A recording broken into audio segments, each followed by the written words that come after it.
बिस्मिल्लाहिर्रहमानिर्रहीम। नेक्स्ट बेटा हम टॉपिक स्टार्ट कर रहे हैं Bohr model of hydrogen atom. बेटा ये भी आपने शॉर्ट क्वेश्चन और एमसीक्यूज़ के तौर पे याद रखना है कि बोहर के जो तीन पास्टुलेट वो क्या हैं जो कि आपसे शॉर्ट क्वेश्चन में पूछे जा सकते हैं। Niels Bohr in 1913 formulated a model of hydrogen atom utilising classical physics and Planck's quantum theory. बेटा बोहर ने 1913 में अपना हाइड्रोजन का एटॉमिक मॉडल दिया था और ये बेस करता था दो थ्योरीज पे, एक थी क्लासिकल फिजिक्स और एक थी बेटा हमारे पास प्लैंक्स की क्वांटम थ्योरी। बेटा ये बात याद रखिएगा कि जो बोहर का एटॉमिक मॉडल है ये हर जगह एप्लीकेबल नहीं है, बल्कि इसकी भी लिमिटेशन आपको लेफ्ट साइड पर नज़र आ रही। मैंने यहाँ पे लिखा हुआ है limitation of Bohr's model, it is applicable on atoms. ये बेटा सिर्फ उन एटम्स पे एप्लीकेबल है विच हैव वन इलेक्ट्रॉन। बेटा जिन एटम्स के पास अगर एक इलेक्ट्रॉन है ये सिर्फ वहाँ पर एप्लीकेबल है। याद रखिएगा हाइड्रोजन के अलावा भी कुछ एटम्स हैं जिन पर हम एक इलेक्ट्रॉन खुद लेकर आ सकते हैं। मिसाल के तौर पे हीलियम, हीलियम के पास बेटा दो इलेक्ट्रॉन होते हैं, लेकिन अगर आप एक इलेक्ट्रॉन को रिमूव कर दे तो उसके पास भी एक इलेक्ट्रॉन रह जाएगा। लिथियम की अगर बात करें तो बेटा उसके पास तीन इलेक्ट्रॉन्स हैं, तो बेटा अगर हम दो इलेक्ट्रॉन्स को रिमूव कर दें तो एक इलेक्ट्रॉन रह जाएगा। इसका मतलब ये हो गया कि जो बोहर का एटॉमिक मॉडल है ये मोनो इलेक्ट्रॉन सिस्टम पर एप्लीकेबल है, हर जगह एप्लीकेबल नहीं होता। अब बेटा बोहर के एटॉमिक मॉडल को स्टडी करने से पहले आपको ये पता होना चाहिए कि उससे पहले जो रदरफोर्ड ने एटॉमिक मॉडल दिया था या उस वक्त की जो क्लासिकल फिजिक्स की थ्योरी थी वो एटम और एटम के अंदर मौजूद इलेक्ट्रॉन्स के बारे में क्या राय रखते थे। बेटा रदरफोर्ड के मुताबिक कुछ ऐसा था जो क्लासिकल थ्योरी के अकॉर्डिंग है कि एटम के सेंटर में न्यूक्लियस होता है, ये बात तो ठीक है, और न्यूक्लियस पे पॉजिटिव चार्ज होता है, लेकिन उसके गिर्द जो ऑर्बिट्स हैं उनमें जो शेल्स हैं उनमें इलेक्ट्रॉन रिवॉल्व कर रहे हैं। लेकिन बेटा रदरफोर्ड का ख्याल ये था कि जो इलेक्ट्रॉन है ये मुसलसल अपनी रेडिएशंस को एमिट करते हैं जब ये न्यूक्लियस के गिर्द रिवॉल्व करते हैं, और जब ये न्यूक्लियस के गिर्द रिवॉल्व कर रहे होते हैं तो ये रिवॉल्व करते करते कंटिन्यूस रेडिएशन एमिट कर रहे हैं। और बेटा वो जो रेडिएशन फोटॉन्स की फॉर्म में एमिट हो रही, अगर हम एक स्क्रीन के ऊपर उसको फॉल करवाएं तो बेटा हमारा ख्याल ये है कि उस पर एक कंटिन्यूस स्पेक्ट्रम मिलेगा। ये बेटा रदरफोर्ड का ख्याल था। तो बेटा ये डायग्राम आपको नज़र आ रही है जिसमें एक इलेक्ट्रॉन है जो न्यूक्लियस के रिवॉल्व कर रहा है, न्यूक्लियस के गिर्द रिवॉल्व कर रहा है, और आहिस्ता आहिस्ता ये न्यूक्लियस के करीब होता जा रहा है। इतना करीब हो गया है कि ये एक टाइम आएगा कि ये न्यूक्लियस के गिर्द गिर जाएगा। तो बेटा ये क्लासिकल थ्योरी थी जो रदरफोर्ड का ख्याल था। इसको इलेक्ट्रोमैग्नेटिक थ्योरी भी बोलते हैं। और यहाँ पर मैंने लिख दिया है कि जो इलेक्ट्रॉन है वो एमिट्स करते हैं रेडिएशन, क्योंकि इलेक्ट्रॉन एक्सेलरेटिंग कर रहे हैं। बेटा जब भी कोई पार्टिकल एक्सेलरेट या डी डी एक्सेलरेट करेगा इसका मतलब ये है कि वो रेडिएशंस एमिट करेगा। हम इस बात को चैप्टर नंबर 16 में लास्ट टॉपिक में डिटेल से पढ़ेंगे। जब भी कोई पार्टिकल एक्सेलरेट या डी एक्सेलरेट करता है तो वो रेडिएशंस क्यों एमिट करता है, आपने बात ध्यान में रखनी है। क्लासिकल थ्योरी ये बताती है कि जब इलेक्ट्रॉन न्यूक्लियस के गिर्द रिवॉल्व करता है तो रिवॉल्व करते करते वो अपनी रेडिएशंस एमिट करता है, और एक टाइम ऐसा आता है कि वह न्यूक्लियस कितना करीब आ जाता है कि न्यूक्लियस के अंदर ही गिर जाता है। ये बेटा हमारे पास थी क्लासिकल थ्योरी। लेकिन बेटा जब हमने एटम्स को डिस्कस किया, एटम के स्पेक्ट्रम को डिस्कस किया, तो हमें पता चला कि जो एटम्स हैं वो तो एक फिक्स ऑर्बिट में रिवॉल्व करते हैं, और वो जब हायर ऑर्बिट से लोअर ऑर्बिट में आते हैं तो वो वहाँ पर रेडिएशंस यानी फोटॉन्स की फॉर्म में हमारे पास एनर्जी को एमिट करते हैं। और बेटा हमने इसका स्पेक्ट्रम ऑब्जर्व किया तो हमारे पास हाइड्रोजन एटम का स्पेक्ट्रम कुछ ऐसा आया जिसको आपने लाइन स्पेक्ट्रम का नाम देना है। पहले बेटा हमें रेड कलर मिला, फिर ऑरेंज, फिर येलो, फिर ग्रीन, फिर ब्लू, और उसके बाद इंडिगो और वायलेट। लेकिन बेटा सबसे इंटरेस्टिंग बात ये थी कि रेड और ऑरेंज के दरमियान में गैप है। इस गैप का मतलब है कि यहाँ पे लाइट फॉल ही नहीं कर रही। लेकिन जो क्लासिकल थ्योरी वो तो यही कह रही थी कि इलेक्ट्रॉन मुसलसल एनर्जी रेडिएट कर रहा है, मुसलसल एनर्जी को एमिट कर रहा है, और वो एनर्जी स्क्रीन के ऊपर जब फॉल करती है तो हमारे पास कंटिन्यू स्पेक्ट्रम हासिल होना चाहिए था। लेकिन बेटा साफ ज़ाहिर है ये बात क्लासिकल थ्योरी तो नहीं एक्सप्लेन कर सकी। हाँ, ये बात डिस्कस की बोहर ने, जिसने बताया कि यहाँ पर जो इलेक्ट्रॉन हैं वो बेसिकली फिक्स ऑर्बिट में ही रिवॉल्व कर रहे होंगे, ताकि जब वो एक ऑर्बिट से दूसरे ऑर्बिट में छलांग लगाते होंगे, जंप करते होंगे, तब वो एनर्जी को रिलीज़ करते होंगे फोटॉन्स की फॉर्म में। और वही एनर्जी या वो फोटॉन्स जब स्क्रीन पर फॉल करते हैं तो वो लाइन स्पेक्ट्रम की फॉर्म में।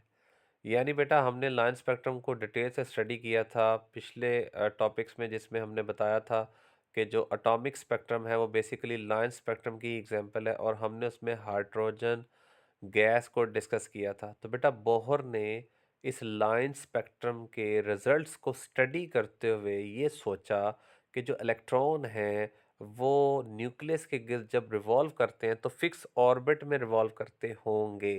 बेटा बोहर ने इसके बारे में कोई वेरिफिकेशन नहीं की, ना कोई उसके पास इसका एविडेंस था, बस उसने लाइन स्पेक्ट्रम के रिजल्ट्स को देखते हुए ये फैसला किया कि जो इलेक्ट्रॉन है ना वो न्यूक्लियस के गिर्द फिक्स ऑर्बिट में रिवॉल्व करते हैं। जब वो एक ऑर्बिट से दूसरे ऑर्बिट में छलांग लगाते होंगे तब वो जो एनर्जी रिलीज करते होंगे तो वो लाइन स्पेक्ट्रम की फॉर्म में आती होगी। क्योंकि बेटा अगर इलेक्ट्रॉन मुसलसल ही एनर्जी रिलीज कर रहा है फिर तो उसको कंटिन्यूस स्पेक्ट्रम बनाना चाहिए था, लेकिन जो हमें हाइड्रोजन गैस के एटम से स्पेक्ट्रम मिला वो तो लाइन स्पेक्ट्रम था। इससे बेटा बोहर ने ये सोचा था।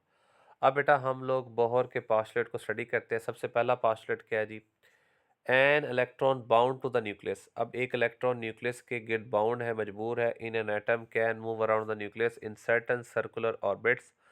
और बेटा वो जो इलेक्ट्रॉन है वो न्यूक्लियस के गिर्द सर्कल या सर्टन सर्कुलर ऑर्बिट्स में रिवॉल्व कर रहा है विदाउट रेडिएटिंग। वो अपनी एनर्जी को ज़ाया नहीं कर रहा।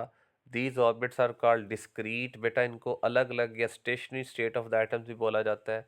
स्टेशनरी का मतलब यहाँ पे ये लिया जा रहा है कि ये जो इलेक्ट्रॉन है ये एक फिक्स ऑर्बिट में ही रहते हुए न्यूक्लियस के गिर्द रिवॉल्व करता है और अपनी एनर्जी को रेडिएट नहीं करता। बेटा इस बात का आंसर बोहर को नहीं पता था। बोहर ने बस ये पास्टुलेट ज़रूर दिया था कि जो इलेक्ट्रॉन है जी वो फिक्स ऑर्बिट में रिवॉल्व करते हैं, लेकिन वो अपनी एनर्जी को ज़ाया क्यों नहीं करते, रेडिएट क्यों नहीं करते। इस बात का जो आंसर है वो बोहर को नहीं पता था। ये बाद में जाके डी ब्रोगली ने बताया था। नेक्स्ट बेटा आपका पास्टुलेट नंबर 2।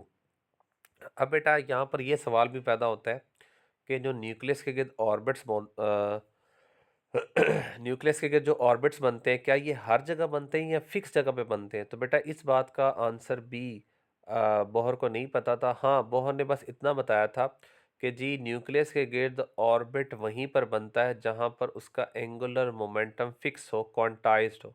अब बेटा एंगुलर मोमेंटम का फार्मूला क्या है? M V R is equal to N H over two pi.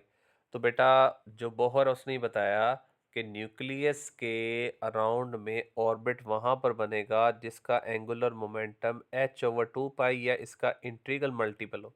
तो बेटा देखिए जो न्यूक्लियस के पहला ऑर्बिट बन रहा है इसका मोमेंटम एच ओवर टू पाई है। इसके बाद जो दूसरा ऑर्बिट बन रहा है ये बेटा एच ओवर टू पाई, इसके साथ टू मल्टीप्लाई किया हुआ मतलब ये सेकेंड ऑर्बिट है।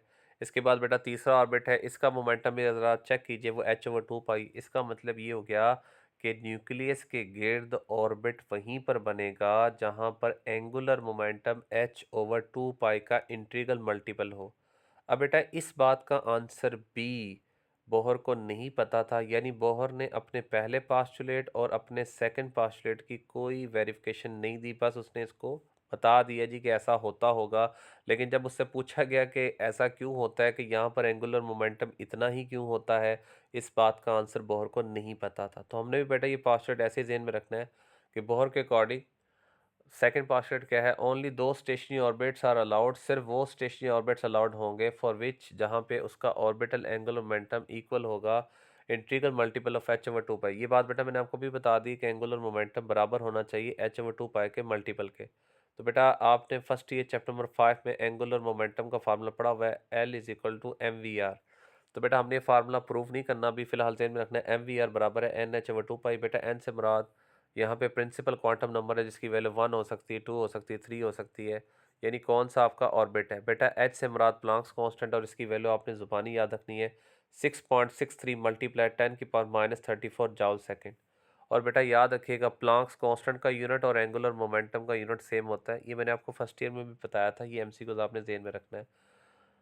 नेक्स्ट बेटा आपके पास पास्टुलेट नंबर 3 है। बेटा ये बात हम पहले भी डिस्कस कर चुके हैं, जब भी कोई इलेक्ट्रॉन ट्रांजिशन करता है, जंप करता है हायर से लोअर ऑर्बिट की तरफ, तो साफ ज़ाहिर है वो एनर्जी रिलीज़ करता है फोटॉन्स की फॉर्म में। तो बेटा ये इसका फार्मूला याद रखिएगा H F equal to E N minus E P. ये फार्मूला कैसे आता है बेटा? ये डायग्राम ज़रा गौर से देखिए। बेटा जो हायर ऑर्बिट की एनर्जी उसको ई एन से लिखना है और लोअर ऑर्बिट की एनर्जी को ई पी से लिखना है, ये बात आपने ज़हन में रखनी है। और जब इलेक्ट्रॉन हायर ऑर्बिट से लोअर ऑर्बिट में आएगा तो वो एनर्जी को रिलीज़ करेगा। मिसाल देना बेटा, फ़र्ज़ कर लें हमारे पास एक हायर ऑर्बिट है जिसकी एनर्जी है 10 इलेक्ट्रॉन वोल्ट, और बेटा जो लोअर ऑर्बिट है उसकी एनर्जी 3 इलेक्ट्रॉन वोल्ट। बेटा जब इलेक्ट्रॉन हायर से लोअर में आएगा तो आपने 10 में से 3 को माइनस कर देना है, तो इसका मतलब यहाँ पर जो इलेक्ट्रॉन है वो जो हायर से लोअर में आएगा, जिसकी वजह से जो फोटोन है वो 7 इलेक्ट्रॉन वोल्ट की एनर्जी को लेकर जाएगा। तो बेटा यही फार्मूला मैंने यहाँ पे लिख दिया है, एच एफ वो फोटोन की एनर्जी है और ये बराबर होगी E N minus E P. मतलब आपने हायर ऑर्बिट की एनर्जी को लोअर ऑर्बिट की एनर्जी से माइनस कर देना। बेटा ये तो कॉमन बात हम अच्छी तरीके से जानते हैं, जब भी कोई इलेक्ट्रॉन हायर से लोअर ऑर्बिट में आता है तो वो एनर्जी रिलीज करता है। कितनी एनर्जी रिलीज करेगा इसका फार्मूला ज़हन में रखना।